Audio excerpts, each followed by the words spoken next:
네, 안녕하세요. 미주미 이기크루 김준영입니다.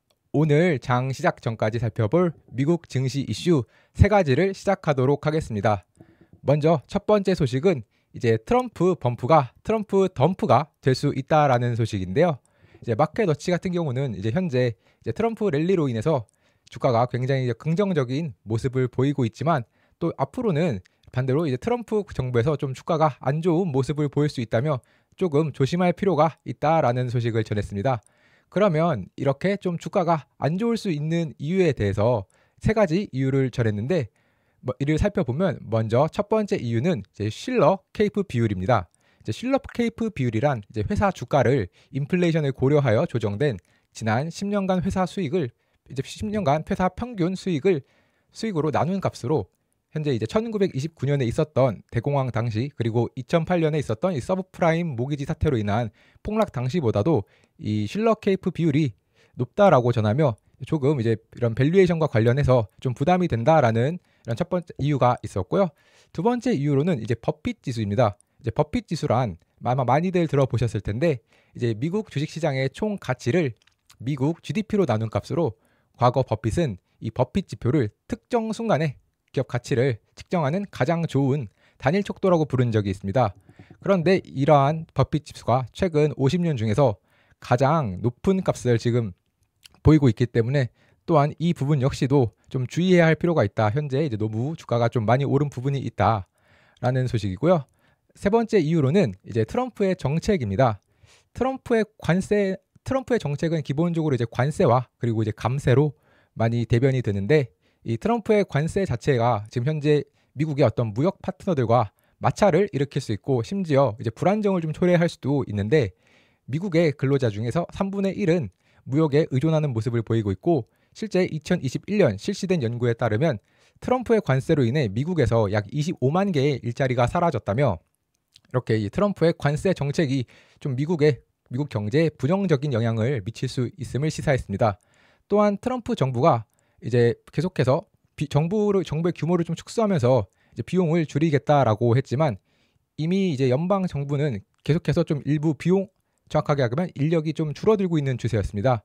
이제 레이건 시대에는 전체 인구 대비 한 1.2% 정도가 이렇게 연방 정부에서 근무를 했지만 현재는 0.9% 정도로 이미 충분히 감소했기 때문에 더 큰 효용을 보기 어렵고 이렇게 트럼프 정부가 계속해서 좀 작은 정부를 얘기하지만 오히려 트럼프 정부 1기에서 팬데믹 당시에는 이제 워낙 돈을 많이 써야 하니까 어쩔 수 없지만 팬데믹 이전에도 지난 수십 년간의 평균보다도 오히려 이렇게 지출이 증가하는 모습을 보였다라고 하며 이 트럼프 정부가 과연 이렇게 비용 지출을 좀 줄일 수 있을 것인가 하는 데에도 이 의문을 보이고 있습니다.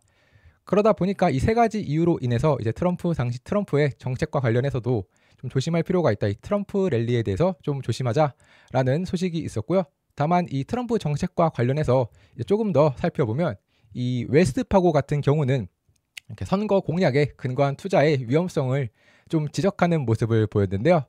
최근에 이제 트럼프 트레이드로 인해서 최근에 이제 주가가 좀 많이 좋은 모습을 보였는데 이렇게 또 이런 주가가 상승하는 과정에서 많은 자금이 또 트럼프 트레이드 종목에 들어오기도 했습니다.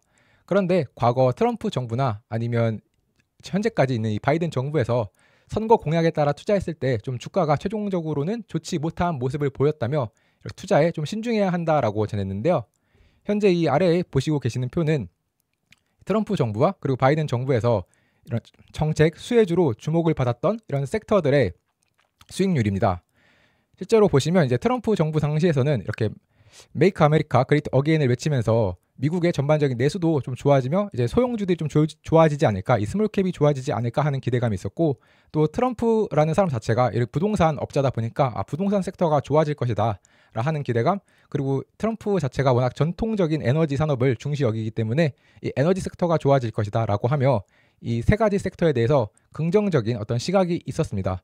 그런데 결과적으로 이 표를 보시면 이제 투표에서 선거에서 이겼던 당시부터 취임하기 전해인 이제 2016년 당시까지는 주가가 이렇게 스몰캡 같은 경우는 올랐고 에너지도 소폭 오르는 모습을 보였지만 이제 둘째 해부터 에너지는 하락하는 모습을 보였고 최종적으로 선거 당시부터 이제 바이든과의 선거하던 2020년까지 살펴보면 에너지 섹터는 굉장히 대폭 하락한 모습을 보일 수 있습니다. 그런데 에너지 섹터뿐 아니라 이렇게 부동산이나 스몰캡조차도 이 취임 첫 해 정도를 제외하면 그 외에 계속해서 주가가 좀 좋지 않다가 최종적으로 4년을 기준으로 봤을 때는 좋지 않은 모습을 보였고, 부동산 역시도 마찬가지였습니다. 이렇게 전반적으로 이렇게 정책을 기반으로 투자하는 것이 좀 위험하다라는 것을 알 수 있으며, 이 바이든 행정부에서도 역시나 2020년 당시에 대통령 선거에서 승리하면서 당시에는 이제 재생에너지 산업이 이 바이든 행정부에서 굉장히 주요한 정책이었고, 막 저탄소 운동 막 이런 게 굉장히 많았기 때문에 이 클린 에너지 산업이 좋아지지 않을까 하며 실제로 바이든 대통령 당선 직후에는 주가가 상승하는 모습을 보였습니다. 그런데 취임하고 나서 1년 뒤에는 주가가 하락하는 모습을 보였고, 이번에 선거가 끝난 그 날까지 이 클린 에너지 산업은 굉장히 좋지 못한 주가의 모습을 보이며 이제 계속해서 하락하는 모습을 보였는데요. 그러다 보니까 이렇게 좀 정책 관련주에 투자하실 때는 조금 더 이 웰스파고의 말을 따라서 좀 신중하실 필요가 있어 보입니다. 네, 그러면 이제 두 번째 소식을 살펴보도록 하겠습니다. 두 번째 소식은 이 루스홀드 그룹에서 만약에 다음에 금리 인하를 하게 된다면 그 인하는 가장 정당화되기 어려운 금리 인하가 될 것이다 라고 하며, 다음번에 좀 금리 인하에 대해서 좀 부정적인 시각을 전했는데요. 그 원인을 살펴보면 결국 최근 그동안 S&P 500의 12개월 수익률이 35%를 넘기고 있고, 또 포워드 PE가 22를 기록한 상태에서 그동안에는 연준이 금리 인하한 적은 한 번도 없었다. 즉 너무 좋은 주가 상황과 이 밸류에이션이 이렇게 좋은데 금리 인하를 하는 것은 좀 적절하지 않다라는 것이 이 루스홀드 그룹의 이런 스탠스였습니다. 이 보시는 표는 현재 금리 인하 당시에 이런 S&P 500 주가의 모습과 포워드 P인데요. 실제로 이번에 11월에 했던 이 금리 인하 시기를 제외한다면 이렇게 주가와 이런 포워드 P가 22나 되는 상황에서 금리 인하를 한 적은 없습니다. 그러면 이렇게 왜 이 루스홀드 그룹은 주가가 좋으면 금리 인하를 하면 안 된다라고 말을 할까요? 그 이유에 대해서 조금 더 살펴보게 된다면, 이제 시장에 워낙 이렇게 경제 지표나 이런 후행성 지표들, 그러니까 비농업 고용 지표나 아니면은 이런 다 경제 지표를 본다면 분명히 좀 금리 인하를 하는 것을 정당화할 수 있는 근거가 된다. 하지만 지금 연준은 너무나도 이렇게 주가 상승으로 인한 시장의 인플레이션 우려를 좀 간과하는 것 같다라는 발언을 하였습니다. 이제 실제로 2021년과 2021년에 주가가 굉장히 많이 상승했었던 그 시기에 주가가 상승하면 기본적으로 사람들이 자산이 오르다 보니까 소비가 증가하고, 그러면서 일종의 부의 인플레이션 효과, 이제 웰스 인플레이션이라고 해서 자산이 증가하니까 소비가 증가하고, 이에 따라서 이제 인플레이션이 다시 한번 좀 크게 올 수 있는 이런 위험이 있는데, 이 부분을 좀 연준이 간과하는 거 아니냐. 그래서 그렇기 때문에 주식시장이 만약에 이번에도 계속 상승하고 있는데 이렇게 금리 인하를 통해서 주가를 조금 더 부양하는 모습을 보일 경우, 이런 2022년과 1년과 2년에 있었던 이 거대한 그 인플레이션이 다시 오지 말라는 법이 없다라고 하며, 조금 더 이러한 금리 인하에 대해서 정당화가 되지 않은 이유가 된다라며 이렇게 자신의 의견을 밝혔습니다. 그러면 이제 세 번째 소식을 시작하도록 하겠습니다. 세 번째 소식은 이제 에버코어 ISI가 애플을 탑픽으로 선정했다는 소식인데요. 에버코어 ISI는 이제 2025년까지 투자할 주식 5개를 선정했고, 그 중에서도 이제 애플을 탑픽으로 선정했습니다. 에버코어 ISI는 이렇게 애플 인텔리전스가 아이폰 판매에 미치는 영향에 대해서 논란이 많다는 것을 알고 있다. 특히 올해 같은 경우 이 슈퍼사이클을 볼 가능성도 좀 낮지만, 그럼에도 불구하고 이 투자자들이 지나치게 우려할 필요는 없다고 전했습니다. 이제 왜냐하면 이제 더 많은 AI 기능이 추가될수록 아이폰의 성장세는 높아질 것이기 때문에 이는 조금 더 장기적인 시각을 가지고 봐야 하고, 또 애플의 AI 전략 자체가 이 아이폰의 판매에만 좀 있지 않다라고 전했습니다.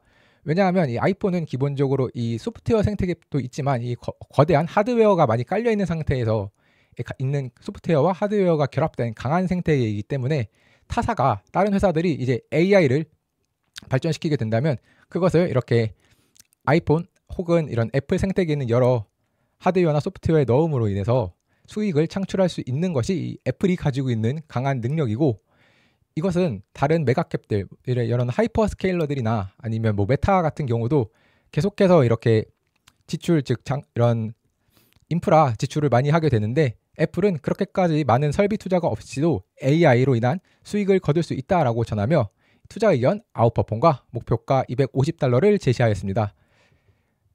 물론 이 목표가 $250가 현재 애널리스트들의 평균 목표가인 $245에 비해서 크게 높지 않다 보니까 좀 아쉬울 수도 있지만 이 에버코어 ISI가 애플을 탑픽으로 선정했다는 점을 다시 한번 말씀드리면서 마지막으로 이제 추가적으로 이제 에버코어 ISI가 애플 이외에도 함께 선정한 나머지 4개 기업을 살펴보면 이제 장비 기업인 아리스타 네트워크스, 그리고 이제 커넥터 기업인 암페놀, 그리고 IBM과 버티브 홀딩스를 2025년까지 들고 갈 종목으로 선정하였습니다.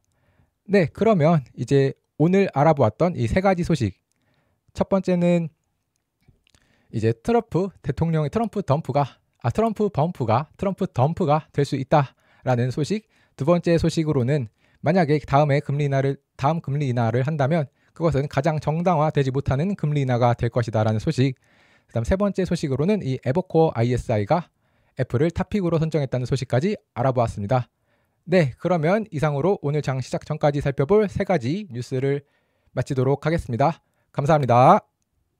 네, 현재 미주미의 네이버 프리미엄 콘텐츠는 오늘 제가 말씀드린 3가지 소식 이외에도 특징주나 다양한 뉴스들이 포함된 미주미 마감시황, 그리고 시장을 이기는 포트폴리오인 미주미 주도주, 테크니컬 분석이 포함되어 있는 미주미 매운맛, 골든크로스 종목 등 다양한 콘텐츠들을 함께 하시고 싶으신 분들은 네이버 프리미엄 콘텐츠에서 미국 주식의 미치다를 검색해 주시면 프리미엄 콘텐츠를 구독하실 수 있습니다.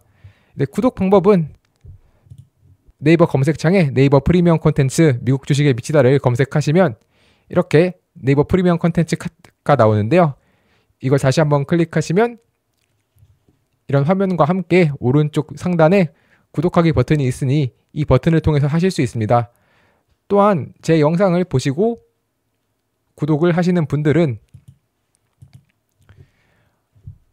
영상 하단의 상세 보기를 보시면 네이버 프리미엄 콘텐츠 구독하러 가기가 있는데 이 버튼을 누르시면 화면 오른쪽 상단에서 이제 구독하기 버튼을 눌러주시면 네이버 프리미엄 콘텐츠 구독이 가능합니다.